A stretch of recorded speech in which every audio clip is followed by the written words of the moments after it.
Thank you very much for still staying with us. Now we are looking at how the postponement affected the elections and the economy as well, while the general volume of trade declined across markets due to the large sense of uncertainty in the air.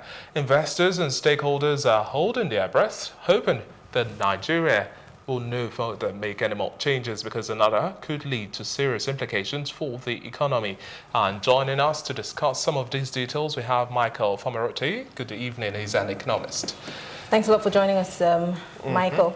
First and foremost, of course, we were not here earlier on the weekend. You were not here with us, so we couldn't have asked how you felt when you first heard that. Because a lot of people actually were asleep, except for those of us who have a nose for the news, so we were following the story until it broke. And finally, we got INEC to say that the elections were postponed. What was your first reaction when you heard it? Okay, so I was actually awake because we were preparing a situation room for the next day.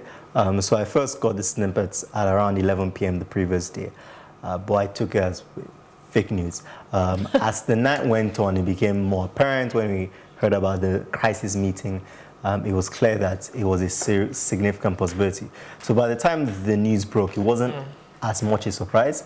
We had a couple of hours to digest the possibility of it happening, so it sort of made it easier. That said, looking back now, it's quite intense that, the night before we had all gone to sleep waiting for the elections, and a lot of people, like you said, woke up to no elections. And Saturday was a very surreal day in terms of going around the streets of Lagos.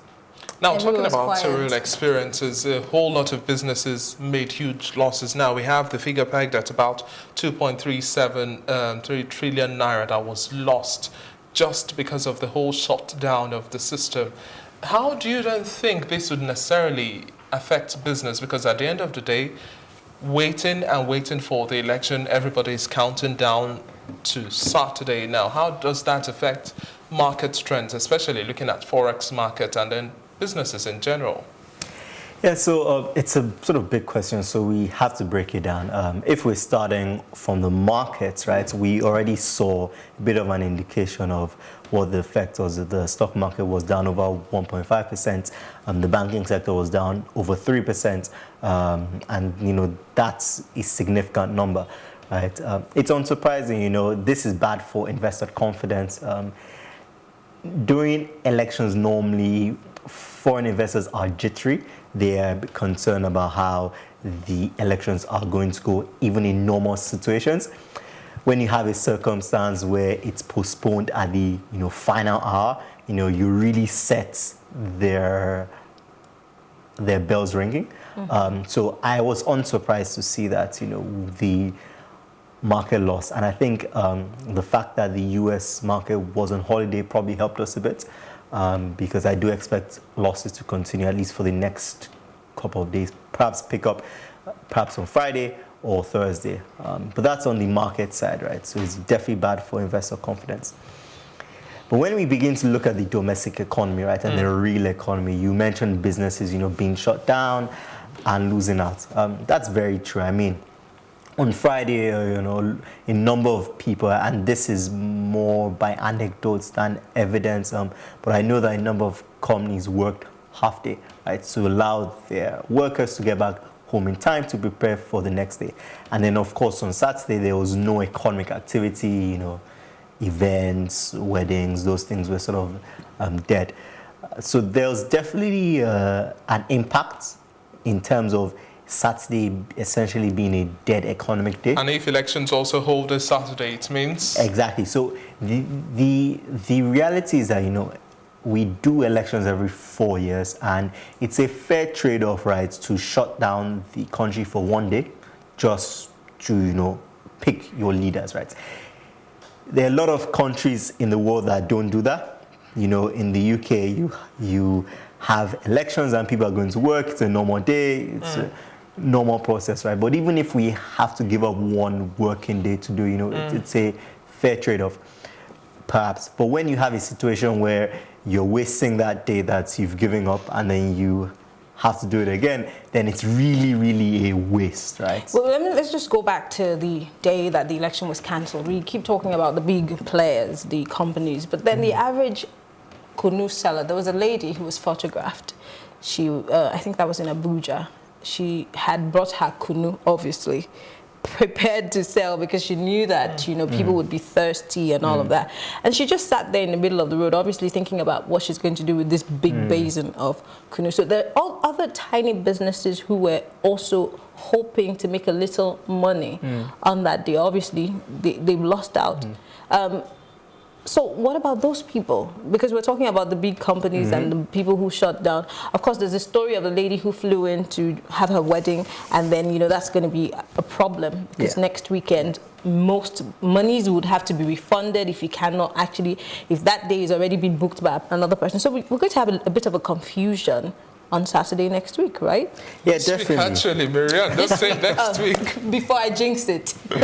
No, definitely. I like the story you mentioned of the lady in Abuja because it's very difficult to estimate how many of such people there are. And those are the people that are hit most by the postponement because they can least afford any disruption to their finances. Right? This scenario could have put her out of business, if you want to call it that. And although the financial implication to Nigeria may be maybe 20,000 naira, it is her livelihood, right? So I like that you mentioned that it's not just about the aggregate, or is it 20 billion it's costing us, or 30 billion, but it's about the little individual stories, and how, because we're a country with such high poverty levels, those little stories matter and add up, right? And unfortunately, I don't think we're ever going to get a sense of just how badly these individuals were affected, and the ones that we know really just a tip of the iceberg. Again, for those of us who are media houses, whether radio, TV, we had to send people across country. You have to have stringers, reporters.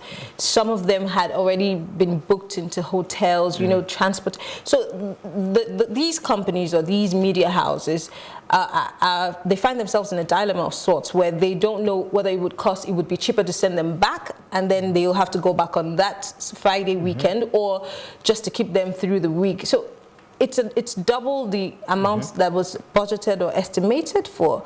So this is also money lost. How do we even cope? Again, INEC on its own obviously has people all across the country also.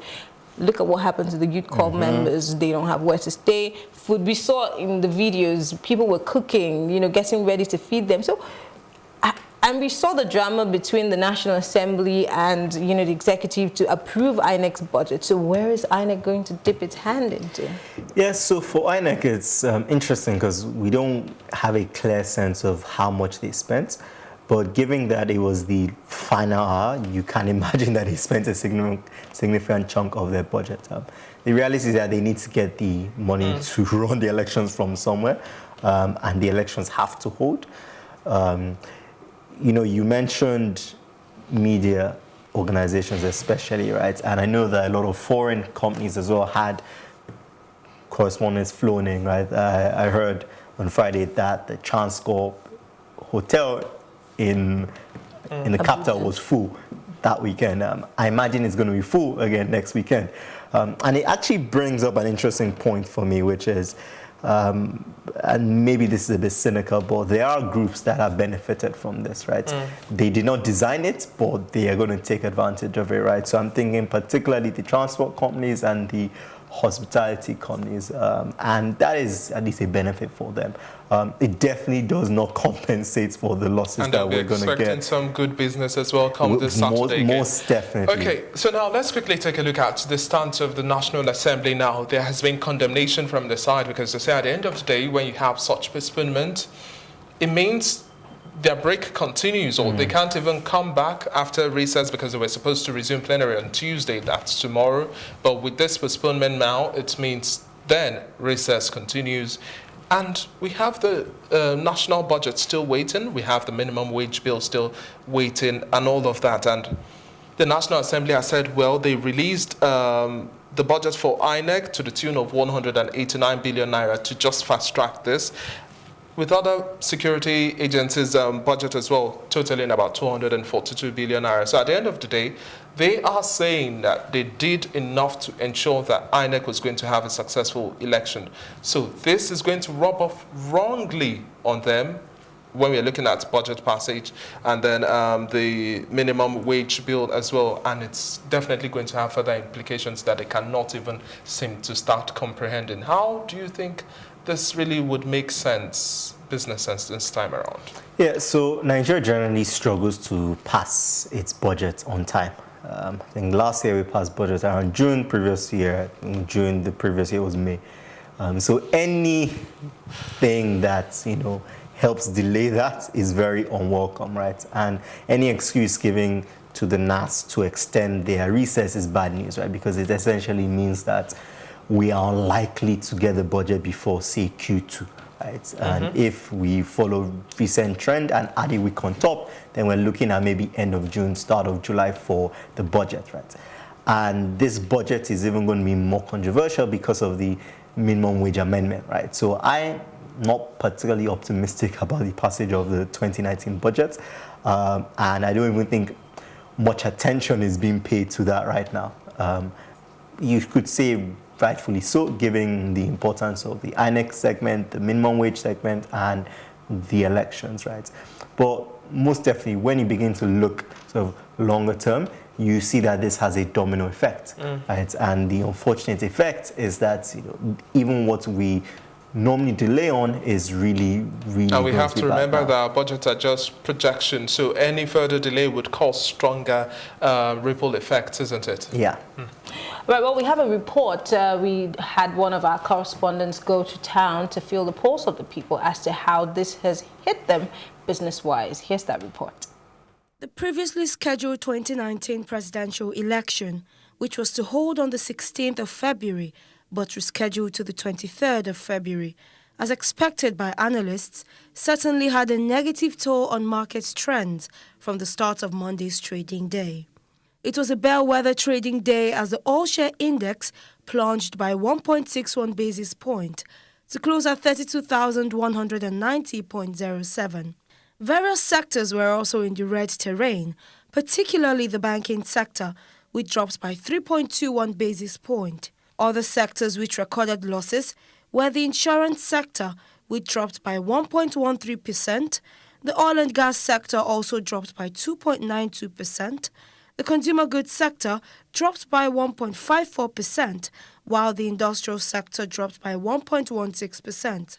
However, various analysts took to their Twitter account to speak of the effect of the postponed election, one being Raymond Echebiri, a development economist, who took to his Twitter account, attributing the sell-off to profit-taking, unimpressive dividend payout, and election postponement.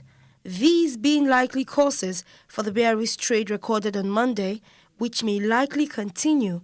We hope the election date is retained to avoid having an even greater negative toll on the market if further postponed.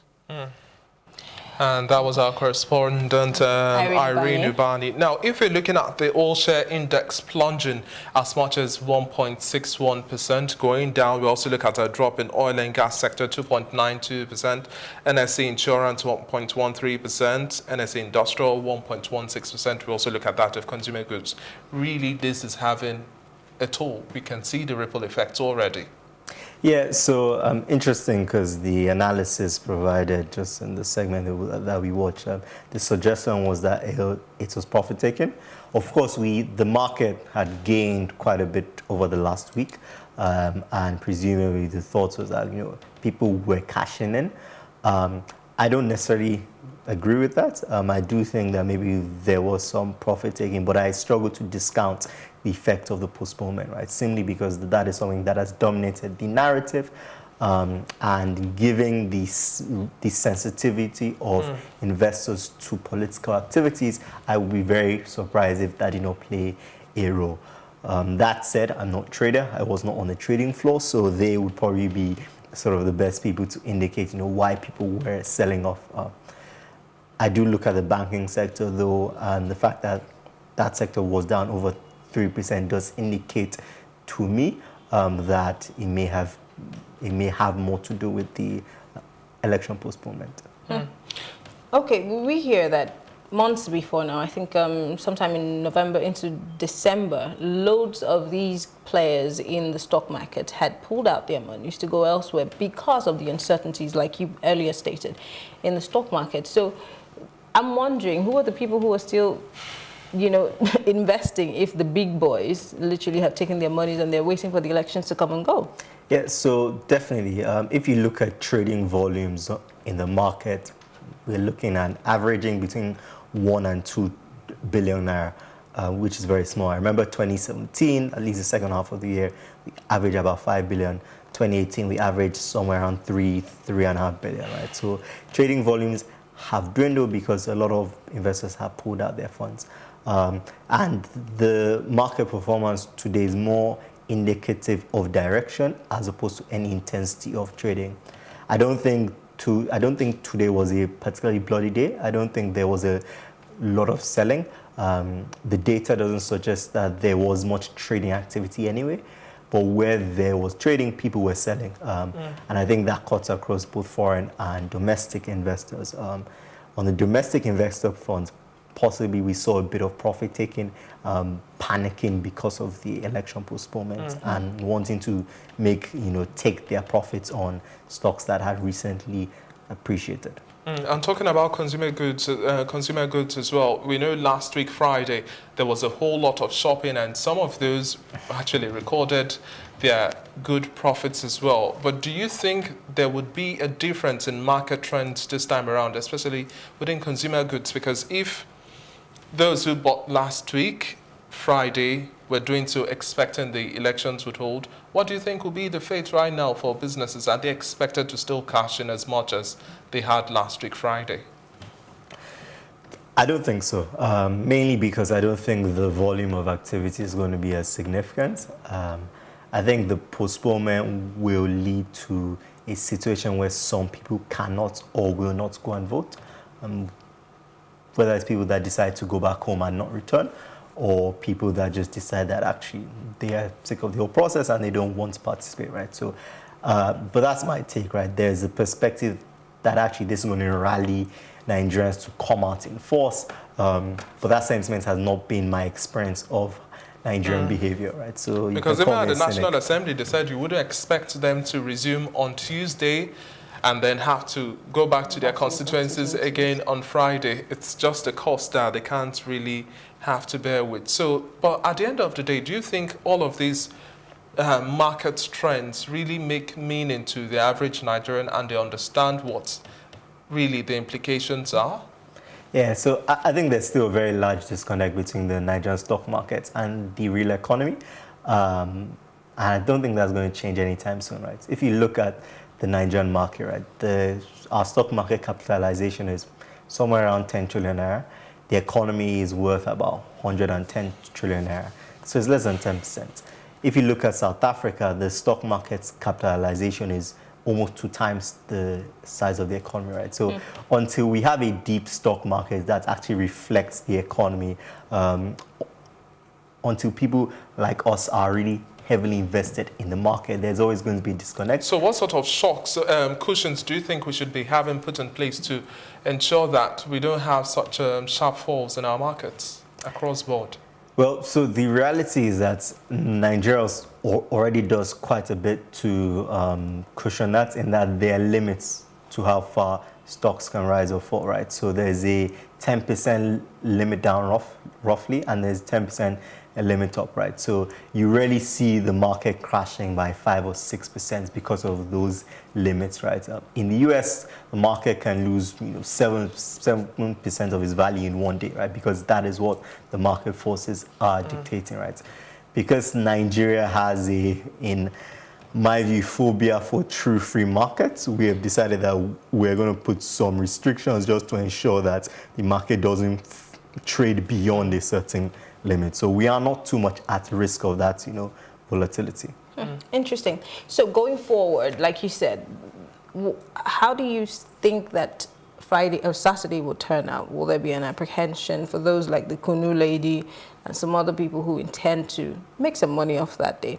And apart from the hospitality guys who definitely are going to make money off it, whether we like it or not, somebody has to sleep somewhere, somebody has to eat.